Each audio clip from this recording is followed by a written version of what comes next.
Hello, people peeps. Before we start this lesson, I just want to give a real personal note here.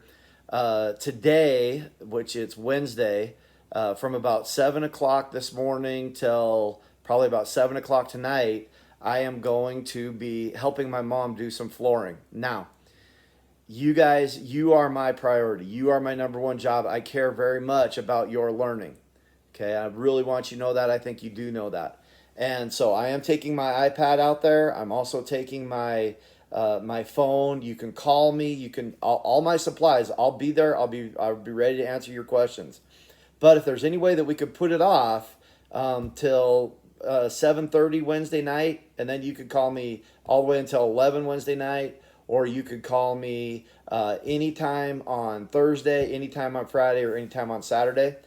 That would be greatly appreciated. That way I can just get more work done with my mom. But you guys, as you know, you're my number one priority. And if you need me, I'll be there for you. All right. I hope you guys know I love you. I really do miss you. I think it's way more fun to be in class. I have a lot more fun when I'm hanging out with you guys, that's for sure. But hopefully we're getting through this. I really do want you to learn. And I will say that I've had some of you guys giving fantastic effort. That's what I appreciate most. And it will pay off. Okay? Peace out. I'll see you again on Thursday morning for your next assignment. Bye. All right. So at the end of yesterday, this was the last problem that I gave you. Okay. And I wanted to see if you guys could solve this one on your own. Okay. So I just want to give you a few clues. First of all, I hate the order that this top one is in, right? So I want to get this in standard form. So here I go. Negative 3x plus 11y equals 18. Okay. And this thing is even in worse shape. Notice it was a negative 3x, right? So if that confuses you, bling bling it. Okay, so now that gives you negative 3x plus 11y equals 18. Okay, this one's even worse, isn't it?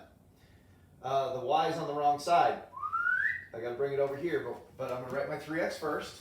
So it's going to be negative 3x. Okay, now, if it's a negative 16y here, when I bring it over, it becomes a positive 16y equals 3.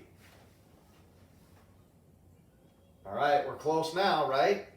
So we have same coefficient, but unfortunately the same sign. So what are we going to do? We're going to change the sign, change the sign, change the sign.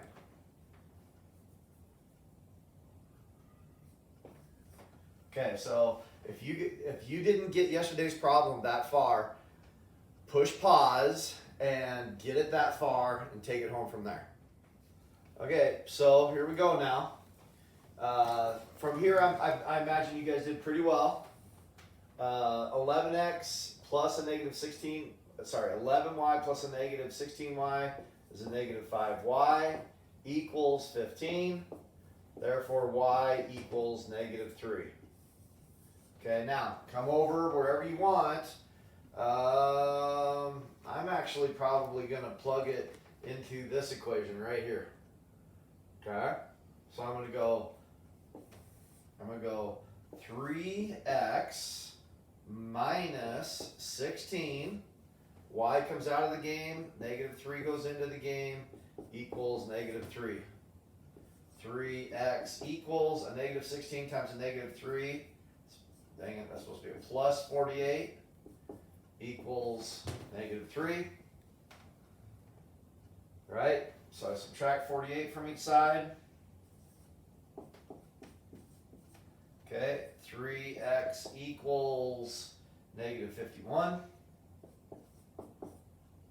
Therefore, divide both sides by 3.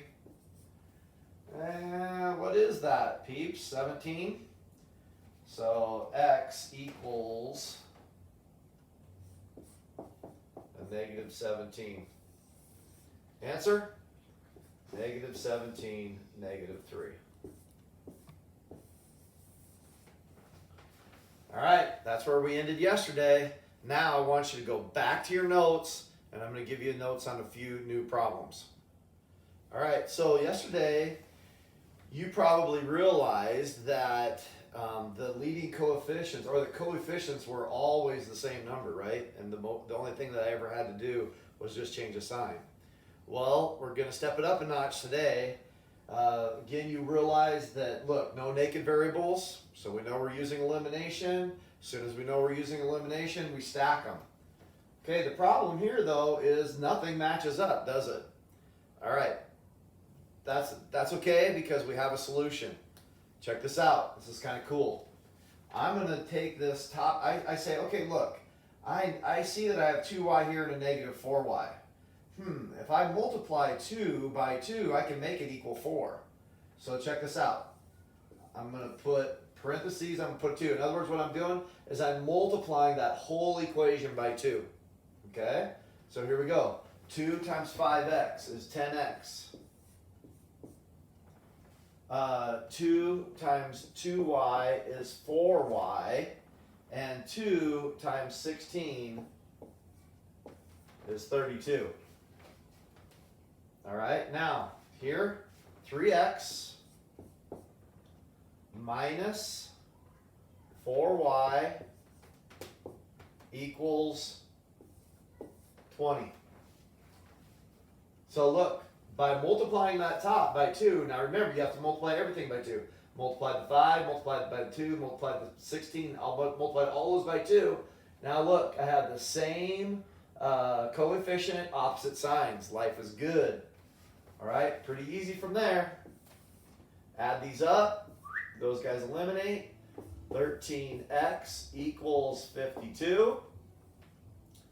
All right, x equals 52 divided by 13. Somebody help me out. What is that, 4? I think that's going to be 4, right? 13 times 4. Yeah, we got it. Okay, so 52 divided by 13 then is 4. Okay, now I can plug it into any equation I want. I'm just going to come right over here because this looks simple to me. So here we go. 3, take x out of the game, put a 4 in, minus 4y equals 20. Okay, negative 4y plus 12 equals 20. Negative 4y equals 8. Y equals negative 2. Now I did that pretty fast. You can push pause on the video or rewind if you need to. Answer 4, negative 2. Now, remember, what did I do? What I tried to do here is I need to get the same coefficient, opposite signs. How did I do that? I manipulated one of my equations. I manipulated this top equation, multiplied everything by 2. Okay? Now I have the same coefficient, opposite signs. Life is good from there. All right? So now that's all the examples that we're going to do for right now. So this should go in your notes. Yesterday we did examples 1, 2, 3. This is example 4. Now what I'm going to do is I'm going to give you 7 problems and you're going to work on these on your own. Okay?